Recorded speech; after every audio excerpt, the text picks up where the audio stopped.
శ్రీశైలం దేవస్థానం ధర్మకర్తల సర్వసభ్య సమావేశంలో కీలక నిర్ణయాలు తీసుకున్నారు. మండలి అధ్యక్షులు పోతుగుంట రమేష్ నాయుడు, ఈవో శ్రీనివాసరావు ఆధ్వర్యంలో భేటీ నిర్వహించారు. ఈ సమావేశంలో మొత్తం 14 అంశాలను ప్రతిపాదించారు. వీటిలో 11 అంశాలను ఆమోదించారు. మరో 2 అంశాలను వాయిదా వేశారు. ఒక అంశాన్ని తిరస్కరించారు. గిరిజనులకు నెలలో ఒకరోజు శ్రీ స్వామివారి సర్వదర్శనం ఉచితంగా కల్పించాలని, వారికి గుర్తింపు కార్డులను కూడా అందజేయాలని నిర్ణయించారు. జనవరి 12 నుంచి 18 వరకు మకర సంక్రాంతి బ్రహ్మోత్సవాలు నిర్వహించాలని తీర్మానించారు. కమిటీ నిర్ణయాలపై మరింత సమాచారం మా స్పెషల్ కరెస్పాండెంట్ హరినాయుడు లైవ్లో అందిస్తారు. Right, good morning Hari Naidu. చెప్పండి, ఇక శ్రీశైలం దేవస్థానం ధర్మకర్తల సర్వసభ సమావేశంలో కీలక నిర్ణయాలు తీసుకున్నట్టు తెలుస్తోంది. దాదాపు 11 అంశాలను తీర్మానించారని చెప్తున్నారు. వాటికి సంబంధించి మీ దగ్గర ఉన్న అప్డేట్స్ ఏంటి? Good morning Raj Kumar. నంద్యాల జిల్లా శ్రీశైల బ్రహ్మరామిక మల్లికార్జున స్వామి వారి దేవస్థానం నందు ధర్మకర్త మండలి అధ్యక్షులు పోతుగడ్డ రమేష్ నాయుడు గారి అధ్యక్షత ధర్మకర్త మండలి సమావేశం నిర్వహించడం జరిగింది.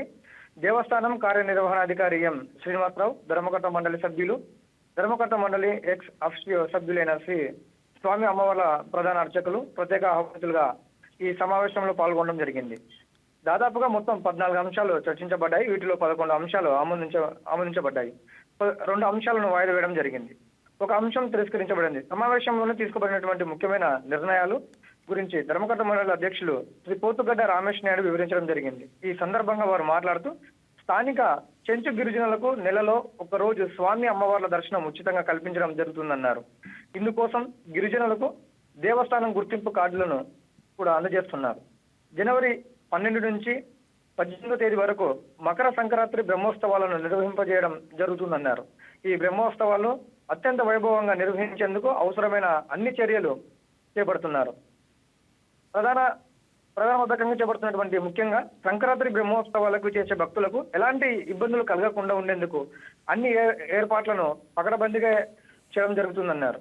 నంద్యాల జిల్లా కొత్తపల్లి మండలం శివపురం గ్రామంలోని శ్రీ కొలను భారతి సరస్వతి అమ్మవారి దేవాలయాన్ని శ్రీశైల దేవస్థానం దత్తత దేవాలయంగా నిర్వహింపజేయడానికి దేవాదాయ శాఖ ఉత్తర్వులు జారీ చేసినట్టు తెలియజేశారు.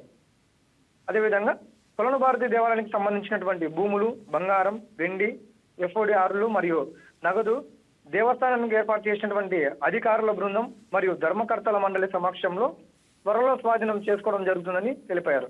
కొలను భారతి ఆలయాన్ని అన్ని విధాలుగా అభివృద్ధి చేసేందుకు కృషి చేస్తామన్నారు. ముఖ్యంగా ఆలయాన్ని దర్శించే భక్తులకు కనీస సదుపాయాలు కల్పించడం పట్ల ప్రత్యేక శ్రద్ధ కనబరచడం జరుగుతుందన్నారు. డిసెంబర్ 1వ తేదీ నుంచి శ్రీ స్వామివారి దర్శనం మరియు అతి శ్రీక దర్శనం భక్తులకు ఉచితంగా లడ్డు ప్రసాదాలు అందజేయడం జరుగుతుందన్నారు. స్వచ్ఛ దర్శనం కోసం 500 రూపాయల టికెట్లు తీసుకున్నటువంటి భక్తులకు 100 గ్రాములు బరువు గల 2 లడ్లులను ఉచితంగా ఇవ్వడం జరుగుతుంది. అతిశీల దర్శనంకు 300 రూపాయలతో అలంకార దర్శనానికి వెళ్తున్నటువంటి భక్తాదులకు 100 గ్రాముల బరువు గల ఒక లడ్డు ప్రసాదం అందజేయడం జరుగుతుందని చెప్పేసి అధికారులు అయితే తెలియజేశారు. ప్రసాదం అందజేయడం కాకుండా టికెట్లతో పాటు భక్తులకు ప్రసాదం కూపన్ కూడా ఇవ్వబడుతుందన్నారు. భక్తులకు దర్శనానంతరం ప్రత్యేక కౌంటర్ నుండి ఈ లడ్డు సదుపాయాలను పొందవచ్చునని, ఇందుకు ప్రత్యేకంగా సాఫ్ట్వేర్ ను కూడా రూపొందించడం జరిగింది. సాఫ్ట్వేర్ రూపకల్పన వల్ల పారదర్శకంగా టికెట్లదారులకు ప్రసాదాలను అందజేసే వీలు కలుగుతుందన్నారు. ప్రధానాలయంలోని శ్రీ గోకులాన్ని దాతల సహకారంతో సంప్రదాయ రీత్యంలోను కళారీత్యంగా ఆధునీకరించడం జరుగుతుందన్నారు. ఆధునీకరణ పనులు శ్రీ నాగదుర్గా ప్రసాద్ స్కైలైన్ కళ్యాణ మందిరం హైదరాబాద్ వారు ఆధునీకరించేందుకు ముందుకు రావడం జరిగింది. ఆలయ వేదికగా కమిటీ ఇంజనీరింగ్ మరియు దేవస్థాన సహాయ సూచనలు అనుసరించి గోకులాన్ని ఆధునీకరిస్తామన్నారు. భక్తుల సూచనలు, సలహాలు పొందేందుకు పలు చోట్ల ఫిర్యాదులు మరియు సలహాల పెట్టే ఏర్పాట్లు చేయడం జరుగుతుందన్నారు. భక్తుల నుంచి వచ్చే ఫిర్యాదులను ఎప్పటికప్పుడు పరిశీలించేందుకు తగు చర్యలు తీసుకుంటున్నామని, అదేవిధంగా భక్తులకు అందించే సూచనలు మరియు సలహాలను కూడా పొందడం జరుగుతుందన్నారు. భక్తులు ఆలయాన్ని సమాచారాన్ని తెలుసుకునేందుకు వీలుగా పలు చోట్ల మరిన్ని డిజిటల్ బోర్డులను ఏర్పాటు చేయడం జరుగుతుంది. భక్తుల సౌకర్యవంతమైన క్షేత్ర పరిధిలోని ప్రధాన కూడలి వద్ద యాత్రికులకు సహాయ కేంద్రాలు హై LPU సెంటర్లను ఏర్పాటు చేయడం జరుగుతుందని, ఈ సహాయ కేంద్రాల్లో శివ సేవకులు స్వచ్ఛంద సేవలను వినియోగించుకోవడం జరుగుతుందన్నారు. ఇక ధర్మకర్తల మండలి అధ్యక్షులు వారు మాట్లాడుతూ okay Hari Naidu, right, thank you Raj Kumar.